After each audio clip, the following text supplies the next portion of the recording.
मित्रों नमस्कार। मित्रों, आपने देखा होगा कि कई प्रकार की बीमारियां व्यक्ति को घर कर जाती हैं और फिर उन बीमारियों को ठीक करने के लिए कोई महामृत्युंजय के जाप कराता है, कोई दान कराता है, कोई ग्रह शांति कराता है। तो इस प्रकार के नाना प्रकार के आपने निदान भी इसके देखे होंगे। कई बार लाभ मिल जाता है, कई बार नहीं मिल पाता है। लेकिन यदि हम ज्योतिषी दृष्टि से, शास्त्रोक्त दृष्टि से इन ग्रहों का शरीर के अंगों से यदि हम अध्ययन करते हैं और पर्टिकुलर अंग के ग्रह स्वामी की हम शांति कराएं या उसके मंत्र का जाप करें या उसके ग्रह स्वामी के अनुसार अपना जीवन यापन करें, तो हम इस प्रकार की बीमारियों से बहुत जल्दी छुटकारा पा सकते हैं। आज का वीडियो मैं इसलिए ही बना रहा हूँ कि जो भी आपको रोग हों, आप उन रोग के स्वामियों की आराधना करना शुरू करें, आपको उसमें ज़रूर लाभ मिलेगा। कहा जाता है शरीर में एक रोग तो वो होते हैं जो दैहिक रोग होते हैं, एक रोग वो होते हैं जो दैविक होते हैं, एक भौतिक रोग होते हैं। दैविक रोगों के अंदर तो बचपन से ही हमें कई प्रकार के दोष बन जाते हैं, फिर उनकी निवृत्ति नहीं होती है, या सभी प्रकार के जतन करने के बाद भी हम ठीक नहीं हो पाएँ, तो फिर वो दैविक रोगों की श्रेणी में आते हैं। या रोग विपरीत परिस्थिति में पहुंच गया हो, तब फिर वो स्थिति नहीं हो पाती। दैहिक रोग उन रोगों में आते हैं जैसे बहुत लंबी सिटिंग कर रहे हैं, लंबी सिटिंग करते करते स्पाइन में प्रॉब्लम आनी शुरू हो गई, ज़्यादा दौड़ भाग करते हैं, स्पोर्ट्समैनों को जनरली घुटने एक समय के बाद खराब हो जाते हैं। तो ये दैहिक रोगों में हम अपनी देह का जैसा उपयोग करते हैं उसके अनुसार कई रोग बढ़ जाते हैं, तो दैहिक रोग कहलाते हैं। तो भौतिक रोग वो होते हैं जैसे एक्सीडेंट में कोई नुकसान पहुंच गया, आकस्मिक कोई इंजरी हो गई, तो इस प्रकार के ये रोग भौतिक रोग होते हैं। तो भौतिक जो रोग होते हैं ये पूर्णतः ही चिकित्सा पर डिपेंड करते हैं और व्यक्ति बहुत जल्दी ठीक हो जाता है। उसमें व्यक्ति के साथ कुछ अंग में कुछ चिन्ह दिखाई दें तो दें बीमारी के, अन्यथा व्यक्ति पूर्ण स्वस्थ हो जाता है। दैहिक रोगों में व्यक्ति को योग, ध्यान, प्राणायाम, मंत्र, पूजन पाठ, भक्ति, इन सब का सहारा लेना पड़ता है, तब ये देह हमारी स्वस्थ रह पाती है और हम इसमें स्वस्थ रहते हैं। और दैविक रोग जो होते हैं उसमें सिर्फ भगवान की भक्ति और जो हमारे ग्रह हैं इनकी आराधना करने से फिर हमें उसमें लाभ मिल पाता है और हम फिर स्वस्थ रह पाते हैं। जहाँ तक महामृत्युंजय मंत्र का सवाल है, एक मृत संजीवनी मंत्र है जो गंभीर स्थिति में भी लाभ करता है। इस मंत्र का जाप करने से श्वास में सुधार आता है, भगवान शिव जी की कृपा प्राप्त होती है और व्यक्ति के स्वास्थ्य सुधार में आसानी होती है। कई बार महामृत्युंजय जाप को लोग बाग ऐसी स्थिति में भी करा डालते हैं जैसे व्यक्ति कोई मरणासन्न है, उम्र उसकी अधिक है, बचना नहीं है, तो भी लोग महामृत्युंजय करा देते हैं। तो ऐसे समय में महामृत्युंजय के जाप नहीं कराना चाहिए। जब उम्र कम हो, कोई एक्सीडेंट हुआ हो और ऐसी स्थिति देवी चमत्कार की जहाँ उम्मीद हो और व्यक्ति का जीवन भी कुछ बचा हो, तब फिर इस मंत्र का प्रयोग व्यक्ति को करना चाहिए और व्यक्ति के परिजन भी इसमें शामिल रहें। ऐसा नहीं देवज्ञ के ऊपर छोड़ दिया कि आप महामृत्युंजय के जाप कर दो, वो चलने दो, आपको भी उसमें इन्वॉल्व होना पड़ेगा, तब जाकर उसके चमत्कृत लाभों की प्राप्ति होती है। और इसके अलावा जो अलग अलग अंग हैं उनके फिर अलग अलग मंत्र होते हैं, अलग अलग उनके देवता हैं, उनकी आप आराधना करेंगे तो इसमें आपको लाभ मिलेगा। जैसे सबसे पहले तो हम इंद्रियों पे ही आएँ। 5 इंद्रियाँ हैं, 5 इंद्रियों में कान है, आँख है, नाक है, त्वचा है, जीवा है। ये जो ज्ञानेंद्रियाँ हैं, इन ज्ञानेंद्रियों के माध्यम से हम भौतिक और आध्यात्मिक प्रकृति के इन सब सूक्ष्म बातों को हम पहचानते हैं। जैसे यदि हम आँख ले लें, आँखों से हम सब कुछ देखते हैं, आँखों से हम ग्रहण करते हैं, और यदि हमारी आँखें बेकार होती हैं तो आँखों के जो देवता हैं वो सूर्य हैं। आँखें यदि कमज़ोर हो रही हैं तो आपको सूर्य की आराधना करनी चाहिए। आँखों का कार्य है लंबा देखना, दूर तक देखना, दूरदृष्टि बनाए रखना। तो हमें पहाड़ों पर जाना चाहिए, दूर देखना चाहिए। पहले गाँव में लोग बोलते थे चश्मा लंबे समय तक नहीं लगता था, कारण था कि व्यक्ति दूर तक देख लेता था। अब शहर हैं, सीमेंट कंक्रीट के जंगल हैं, आप इस दीवार से उस दीवार को देखेंगे 12 से 14 फीट पे है। घर से बाहर निकलेंगे रोड के सामने 20 फीट पे फिर मल्टी खड़ी हुई है, तो आपकी निगाह लंबी तो जा ही नहीं पाती। कहीं कुछ लंबे निकल गए तो थोड़ी बहुत दूर तक आप देख पाते हैं, फिर इसके बाद नहीं देख पाते हैं। तो आँखों का जो देखना होता है, इन्फिनिटी को यदि देखेंगे, मैक्सिमम कहाँ तक देख सकते हैं उसको देखेंगे, तो आँख के लिए ये फ़ायदेमंद होगा। और आँखों की जो एक्सरसाइज, उसमें ये भी एक एक्सरसाइज शामिल होती है। और सूर्य की हम आराधना करें, सूर्योदय से पहले जागें, सूर्य को जल चढ़ाना शुरू करें, सूर्य के मंत्र का जाप करें, तो हमारी आँखें उससे स्वस्थ रहती हैं। दूसरे नंबर पर आता है कान। कान पर आकाश तत्व का विशेष प्रभाव होता है। कानों का संबंध श्रवण से होता है। कान के रोग जनरली आप उनको देखना जो ज़्यादा बोलते हैं, उन लोगों के लिए कान के रोग होना शुरू हो जाते हैं। कान में यदि आप विशेष रूप से बुढ़ापे में ज़्यादा स्थिति आती है, ज़्यादा बोलने वाले के कान आगे परेशानी खड़ी करते हैं।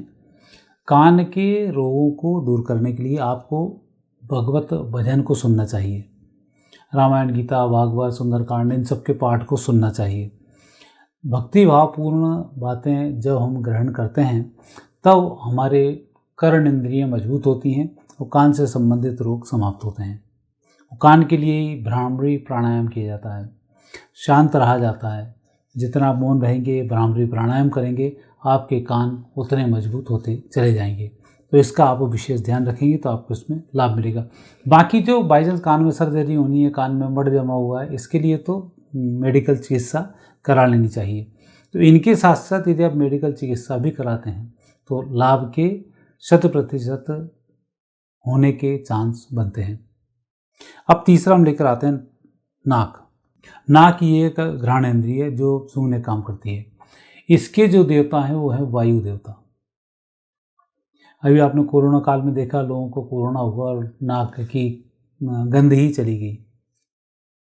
गंध जाने के कुछ तो रीजन भौतिक होते ही हैं कि नाक में कहीं कुछ साइनस हो जाना, या कफ कोल्ड का ज़्यादा बना रहना, या ब्रेन तक कफ का भरा होना, तो ये उस चीज़ से थोड़ा सा दूरी बनाते हैं। नाक की हमें गंध नहीं आती है। और दूसरा, नाक स्वस्थ है, गंध नहीं आ रही है, तो फिर ये संकेत है कि वायु देवता का कोई दोष बना हुआ है। वायु देवता के दोष को दूर करने के लिए हनुमान जी की आराधना करना चाहिए और दूसरी प्राणायाम, अनुलोम विलोम दोनों करना चाहिए। प्राणायाम करने से वायु देवता का दोष दूर होता है और हम ठीक होते हैं, क्योंकि स्वास्थ्य के लिए सांस लेना बहुत आवश्यक है। तो सांस को सही रिदम में लाने के लिए प्राणायाम करना बहुत ज़रूरी है। जब हम प्राणायाम करेंगे तो हमारी सांस कंट्रोल होगी, नाक हमारी ठीक रहेगी और नाक के दोष इसमें दूर होंगे। अब आता है जीभ। जीवा ये जल का कारक है। जीभ के माध्यम से हम स्वाद को लेते हैं। कई लोगों का स्वाद चला जाता है, कई लोगों की लार बनना ही बंद हो जाती है, कई में लार अंदर मुंह का गीलापन ही बंद हो जाता है। तो ये सब जीवा के दोष होते हैं। और जीवा का दोष अर्थात जल से संबंधित जो दोष होते हैं, ये दोष इसमें बन जाते हैं।